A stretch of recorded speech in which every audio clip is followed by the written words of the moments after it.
Welcome back, everybody, to What Do You Know with Nick and Devin. I am Devin. And I'm Nick. So I don't drag it anymore because you put that in my head. What? Put what in your head? That I dragged the intro. Anyway. You do what you want. If you want to drag it out, you drag it out for the people. Yeah, okay? I can do that. Okay. You want to try it again? No, I don't. Okay. So I would love for the people that we've been talking about, the people. The people. All right, to get to know you a little bit better. Me? Yes, you. Episode 1. I don't think that was episode 1, but we already dove into my childhood drama. Yeah, we love doing that. It's fun. No, you love doing that. To me, it's a we thing. Yeah. So I want to have you talk about, if you're comfortable, talking about your dog, Jackie Lynn. Jackie Lynn. Tell us about her. So we got Jackie in April of 2016. Yeah. She is a Carolina dog, which is basically the American Dingo. Okay. It's an actual breed. Is it really? Yeah. I had no idea. We didn't either. Did you want to do the doggy DNA tests? No, it was like Google, like you could like scan her face and it'll tell you like what it's most similar to. And then we looked up Carolina dogs and it's spot on. Yeah. And so we thought she was like a hound shepherd mix. Okay. At first, and then we found that out. But she's great. She's a brat. She's like 60 pounds, but she's good. Yeah. And then she's named Jackie Lynn. So her full name is Jackie Lynn Rudetsky, and Jackie Rudetsky is from a throwaway line in Easy A where Rianne says, "I had to find out from Jackie Rudetsky," and that's what she's named after. And the Jackie Lynn part is from what was it called? Unbreakable Kimmy Schmidt. Okay, yeah. Where she goes by where Jane Krakowski goes by Jacqueline, but she's actually Jackie Lynn. So that's how she is. Yeah, and what year did you say you adopted her? So how long have you had her? 2016. Okay. So it's been a good 8 years. Yeah. That's crazy. Mm-hmm. And she will be, we think she'll be 9 this summer. The vet thinks she's going to be 11, but like, she got a lot of energy for 11. For an 11-year-old. Yeah. So last time I saw her, she was still running around the place. So. She's like all over the calm down. Jesus Christ.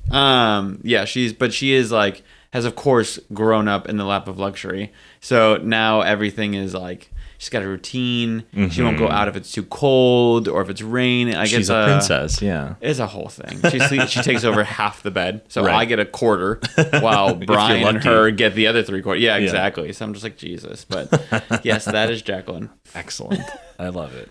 Why do you ask? Well, now that I have you in that mindset, I wanted to ask the topic for today. What do you know about Laika? Laika? Mm-hmm. No idea. Laika. Is this the new drug? No. Oh, okay. Maybe on the streets of Chicago. No. Not in Mokina. there's a new drug that they're currently testing that basically like either pulls out or kills the enzyme in dogs that causes them to like have because as they get older they are obviously more susceptible to cancer, and so this new drug would basically eliminate that enzyme and so then it would allow the dog's longevity to increase. And so that's why I was asking if that's what that was. I don't know what that is called, but that's pretty fascinating. What do you know about this new drug that I don't even know what it's called? But yeah, that's the new thing. I think it's coming out of California, if I'm not mistaken. Something like that. Yeah. Interesting. Yeah. I'll have to look into that, but that's not what I'm talking about today. Oh, okay. What's Laika? Laika. So we're going to set the scene a little bit. Okay. We're going to travel through space and time to the streets of Moscow in 1957.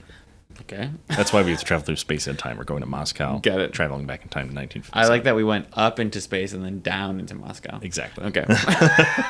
Perfect. It's a cold, clear October night, and the stars are shining brightly. A small, 12-pound, 3-year-old dog with features similar to a husky terrier mix noses through some trash trying to find a single scrap to eat. For some reason, she decides to look up and see a bright dot racing across the night sky. Unknown to this dog, she just witnessed Sputnik 1 flying over the Soviet capital. And unknown to this dog, she was going to be part of Sputnik 2. bum bum. I wish I had my violin. Like so. Like yeah. What a story so far. This is the tragedy of Laika, the first living animal to orbit Earth. The tragedy? I don't like that. Let's get you in the mindset of your beloved own dog, and then let me take you through the tragedy of another. Yep. Thanks. You're welcome. Appreciate that one. Asshole. Sputnik 1, for those of you who don't know, was a massive success for the Soviet Union and spaceflight research in general. This was a satellite launched by the Soviet Union on October 4th, 1957. It was the first artificial Earth satellite that was launched into low Earth orbit. It was an incredible technological demonstration done by the Soviet space program. And not only was this craft able to orbit the planet, but it was also able to send radio signals back to Earth during its 3-week trip. It was only up there for 3 weeks? It was either able to, I didn't specify this. It was either able to send it for 3 weeks, send the radio signal for 3 weeks, or it was up in orbit for 3 weeks. Got it. One of the two. One of the two. Okay. This satellite orbiting triggered the next phase of the space race and triggered the Sputnik crisis in the United States. Okay. The Sputnik 1 was so successful that Nikita Khrushchev, the Soviet leader at the time, wanted a repeat performance, what he called a space spectacular, in time for the 40th anniversary of the October Revolution. The Russians are so dramatic. Well, so performative. The October Revolution was actually the revolution that led Russia to become a communist country. And the date of that anniversary, November 7th, 1957. 5 weeks after the launch of Sputnik 1. Okay. So work on a different satellite had already began. And this one was supposed to already knock Sputnik 1 right out of the park. Okay. But this satellite, later named Sputnik 3, wouldn't be ready until at least December. So this leads to the rush job of Sputnik 2. Oh. That's dumb. Like, it's not that far off. You know what I mean? Well, it's the Russians. That's the Russians for you. So the announcement to launch Sputnik 2 was made sometime between the 10th and 12th of October. This left less than 4 weeks for the design and build to happen for the spacecraft that was supposed to be better than Sputnik 1, all to be ready in time for this anniversary. So they were like, we have everything like in mode for Sputnik 3. Right. We have things ready and in motion. And like built. Right. But now we're going to create an entire, like, why wouldn't you just take that and just tweak it to whatever? Khrushchev wanted the space spectacular for this 40th anniversary. Oh my God. Okay.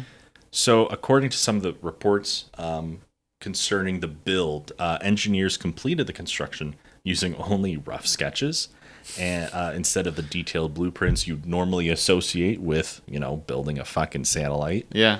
And the main mission for Sputnik 2 was to include a living passenger, and for that to measure solar radiance and cosmic rays. Oh, okay. So they wanted organic life to... Yeah. Okay. And it was always planned for that launch in December to include some type of living creature. Sure. But they were like, well, I guess we'll put it on this new launch too. Right. Might as well. So despite the rush job, though, they still took some precautions. The spacecraft still came equipped with an oxygen generator, devices to avoid oxygen poisoning, as well to absorb carbon dioxide. Okay. There was also a fan in there that would activate to keep the cabin under 59 degrees Fahrenheit. Oh, a cool 59? It's gorgeous. Right? I'm okay with that. So who would be this lucky passenger? Yeah. I have a theory. Yeah. The Soviet space program had always intended to send a dog up into orbital flight before sending a human. Okay. This wasn't a new concept, though. Sending animals up into space or testing them for the space race. Since 1951, 12 other dogs had already been used for suborbital ballistic flights, leading up to an official orbital mission plan for 1958. Okay. However, to please Soviet leadership, because crazy over there, sure. The orbital canine flight was pushed ahead of schedule to this November launch. Got it. My question is, why dogs? Like, wouldn't you want something more similar to humans? Well, yes, and I mentioned this briefly later in my notes. I don't exactly know where. But they used stray dogs because they are used to harsh living conditions. Okay, sure. Yeah. I guess. They're not a life of prim and proper. It's just, a stray dog. A stray not dog. knowing a home.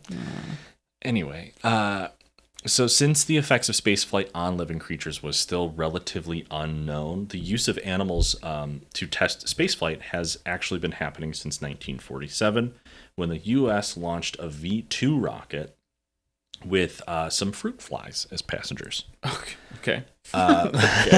Sure. From there to the launching of Sputnik 2, monkeys, mice, and dogs were all used to test various stages of spaceflight with different rockets and spacecraft until Laika became the first animal carried into orbit. Since the launch of Sputnik 2, after this launch, using animals to study the effects of spaceflight and living in the alien environment of space has continued to be used as late as 2021. Oh, wow. What happened in 2021? That was just the most recent got it. test. So these are all the animals that we've sent up into space. It's quite a surprising long list, and some of these have had repeats. Okay. Just so you're aware.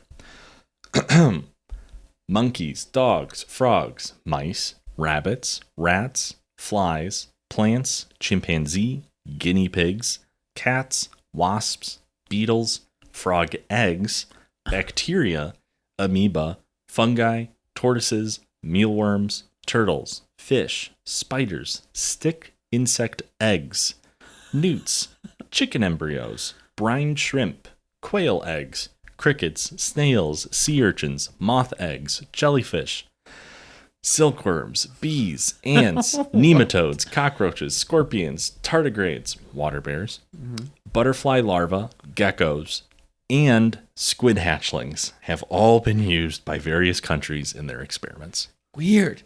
I just can't imagine every time you send something to space, like, one, how expensive that is. Yeah. And then you're like, we'll put some stick insect eggs on this, and I guess they're see light how cargo. That happens. I just like that just seems like so much. Now, if like one flight had 8 of those Right. on it, okay, fine. You know what I mean?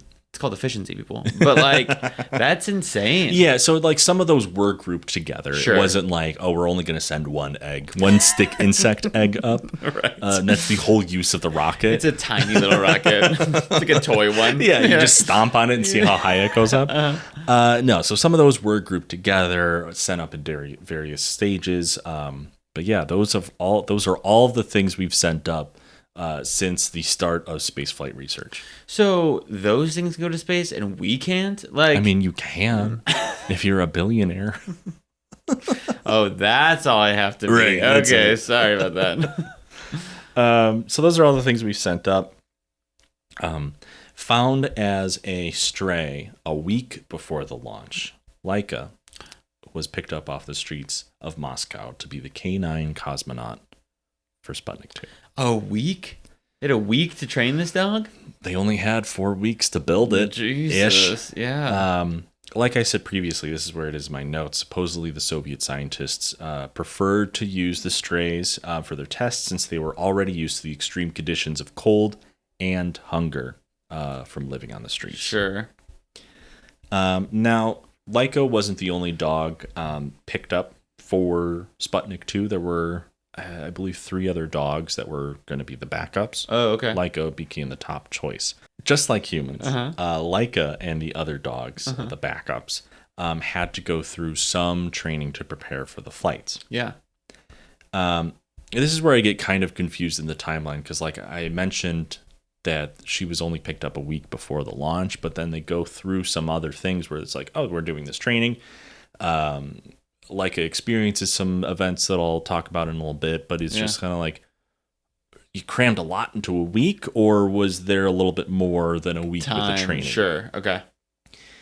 It's kind of tricky, and I get into this a little bit later as well, where some of the reports coming out of the Soviet Union, unsurprisingly, might be a little doctored, conflicting reports. Okay. So we're just going to go with the timeline that I've spew out. Heard. Spew out. Jesus. Is that what you've been doing for the past 38 episodes? So the dogs are getting training. The cages the dogs were kept in got progressively smaller to get them used to the small confines of the cabin that they'd be launched up in. This, unsurprisingly, made the dogs generally unwell. They became restless, stopped urinating and defecating, and just, generally declined. Yeah. Centrifuges were used to simulate the acceleration experienced during launch. So they were just spun around really fast. Yeah. Dogs were placed in machines to simulate noises of the spacecraft. So they were just kind of put in either cages or just small little rooms, and just had a bunch of speakers to simulate the noises that they'd experience. Could you imagine being a dog and getting put in a centrifuge, not knowing you know what I mean? Like, as humans, like, we have I kind of understanding what's going to happen. But this dog's like, I just been out in the street. That's already been wild. And now you've got me in this thing just spinning in circles. I got a home now. Yeah. Oh, I'm going to be spun. Yeah. Jesus. Oh my God. Right. Like, my dogs don't even understand if I am going to the vet or something, and I turn down a different street, and they're like, "Where the fuck are we?" Right. Exactly. That's wild. So they were placed in to simulate noises of the spacecraft. They were also trained to eat a nutritional gel that would be dispensed for them while they were flying. And most of these tests affected their general well-being. Including doubling their pulse and a massive increase in their blood pressure. Yeah. Especially while going through a centrifuge. Yeah. You can imagine. Surgery was actually also performed on Laika and some of the other backup dogs to implant sensors. And I don't know if the cables were actually implanted in them, but sensors were at least put into the dogs' bodies to monitor their vitals. Breathing, pulse, blood pressure, etc. Makes sense. And those could be like hooked up to other sensors within the spacecraft. Okay. So, Sputnik 2 launches on November 3rd, 1957 at 5:30 a.m. Moscow time. Okay. Laika was strapped in using a special harness designed specifically for her. This harness is chained to the inside of the cabin, and it restricts her movement to only sitting, standing, and lying down. She has no room to turn around. She can't move about. Sure. Very restricted. Yeah.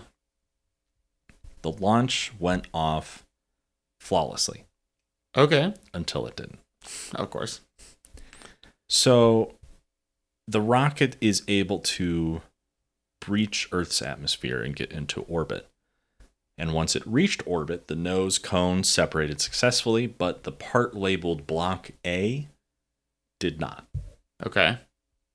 So because of this, between the failure to separate Block A and the loss of some thermal insulation, temperatures in the spacecraft increased dramatically to 40 degrees Celsius or 104 degrees Fahrenheit. Oh my God.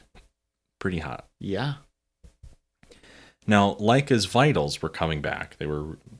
We were able to receive that data and understandably skyrocketed during the launch.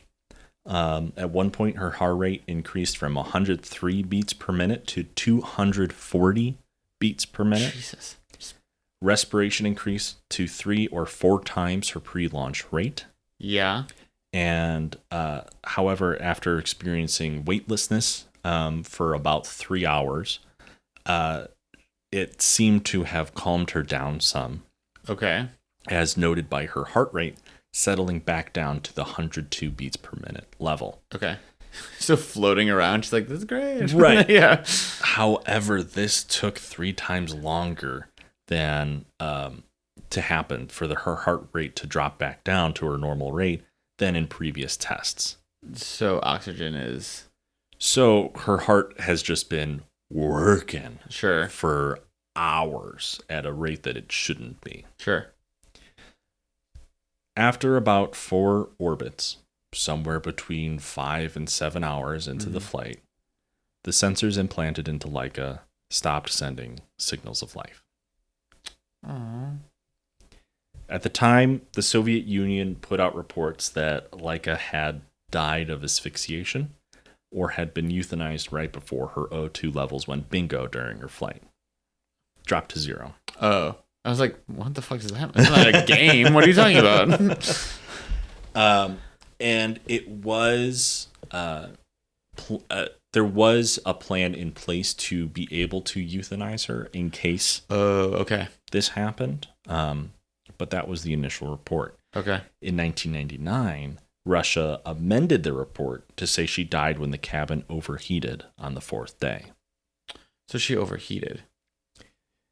By 2002, a scientist who worked on the Sputnik 2 mission came out and said that Laika had died during the 4th orbit when the cabin overheated. Quote, "It turned out that it was practically impossible to create a reliable temperature control system in such limited time constraints." End quote. Well, yeah, no shit. Right. Like, you can't come out and be like all somber about it when, like, yeah, you had 4 weeks to build an aircraft. Like, you knew. There shouldn't have been any sort of life form on that. Yeah. On April 14th, 1958, Sputnik 2 descended back towards Earth, 5 months and 2,570 orbits after its launch. Oh my God. This space spectacular burned up in re-entry along with the remains of the K9 cosmonaut, Laika. Was it supposed to burn up in re-entry? Surprisingly, that's my next note. Oh. So, Sputnik 2 was never intended to return to Earth in one piece. Oh, that's fucked. Right? So, no matter what, Laika was going to die. No matter what. That's bullshit. That's why they had a plan to euthanize her. Because if she did survive all the rotations upon re-entry, they would have euthanized her. Right. But still, regardless, that's sad. So the technology to survive re-entry or deorbit had yet to be developed by the time Sputnik 2 launched. Got it.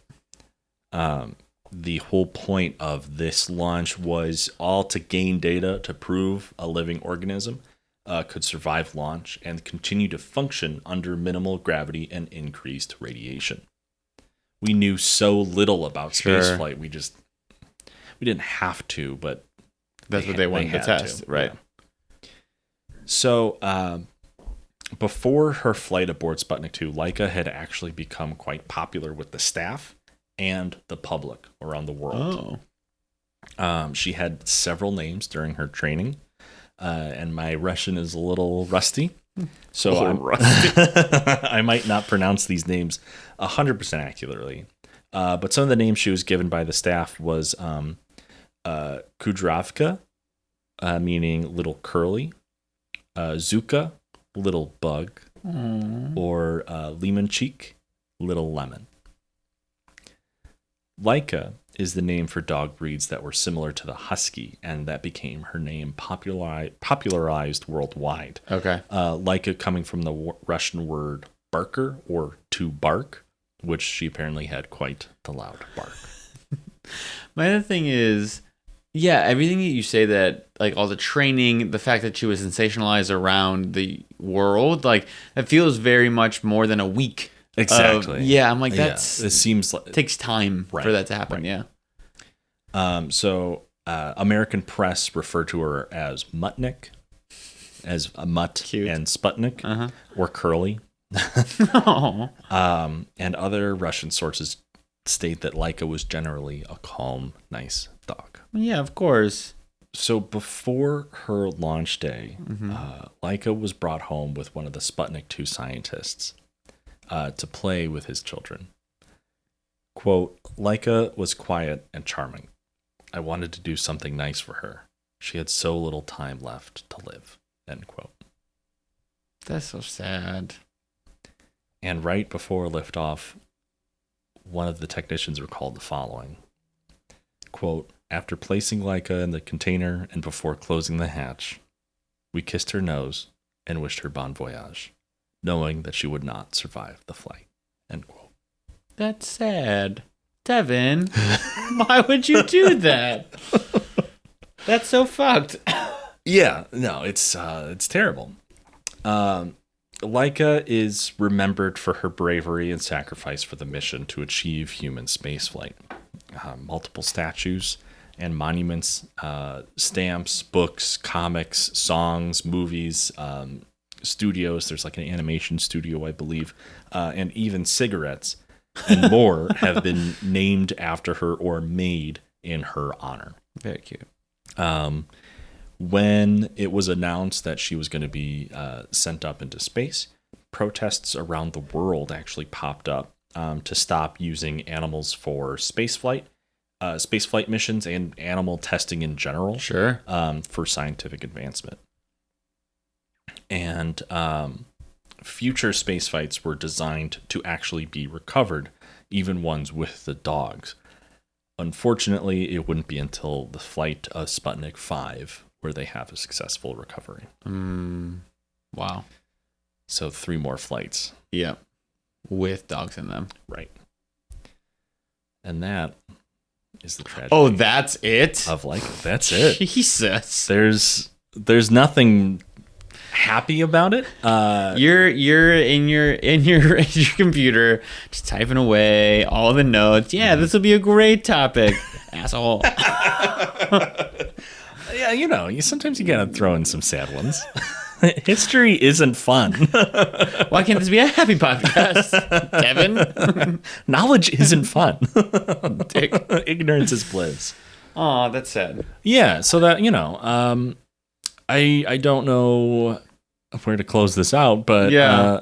I mean, like, that's the thing is that, like, on one hand, we do understand from a scientific need for advancement, like, we do test on animals and things like, what we perceive to have lesser intelligence because we want to test theories and such. But at the same time, it just, because sometimes they're of lesser intelligence, that's what makes it even harder. Yeah. They can't understand. They don't know why they're doing this. Correct. They don't know what's happening. You can't explain that to them. There's no sort of also, if something happens, creative solutioning or problem solving. Like, it just is. And that's the hard They're just part. there to experience whatever happens to them. Right. So yeah, that sucks. 'Cause it's not like Apollo 13 where like the power went out during their lunar orbit and they were like, okay, let's find a creative solution to like solve this issue. No, it was just like chained to the thing. Burn up. Yeah, exactly. And like they don't know what's happening. No, you know what I mean? They're scared. Like I do appreciate. I mean, if there is like. I do appreciate the fact that they did have a plan, like a kill switch sort of situation, because that mercy is at least humane. But at the same time, like that's so fucked. Right. Yeah. Well, thanks for nothing. Well, now you know the reason why we're able to go up in space. I talked about Artemis a couple episodes ago, how we're returning to the moon, returning to human spaceflight. Granted, we've been going up to the ISS for quite some time now. But I thought it kind of tied in because I believe we recently just sent up one of the first rockets to the moon. Well, at the time of recording recently, at the time this episode airs, a little bit ago. Yeah. So I thought it was kind of relevant to talk about, the first living creature to go up into orbit. And fair. Laika it is. Laika. Well, the tragedy of Laika. Now when we land and we live on the moon's surface, maybe we'll bring a dog. And now we know what to do and what not to do. Yeah, exactly. Unfortunately. Yeah, play fetch with a dog on the moon. That'd be so cute. That'd be so cute. So Jetsons-y. You have to name the dog Laika. Have to. Yeah, well, there are just, like I said, there are just so many statues and monuments, even at the Russian Space Agency, whatever it's called. Yeah. Has a statue of Laika standing on a rocket, and it's like, oh, here's the dog canine cosmonaut or whatever they have the plaques say. There's another statue that I thought was really nice, where it was like almost like, the graphic of the evolution of man. Yeah. It's almost like a graphic of the evolution of spaceflight, where it's like it's not a graphic, it's a statue or a monument, where it's like Laika is like walking behind some very other cute astronauts and cosmonauts. That's nice. Yeah. That's cute. All right, well, thanks for sticking around for that sad tale. Hey, at least I didn't. I buried the lead by saying a tragedy of Laika, so you knew what we were getting into.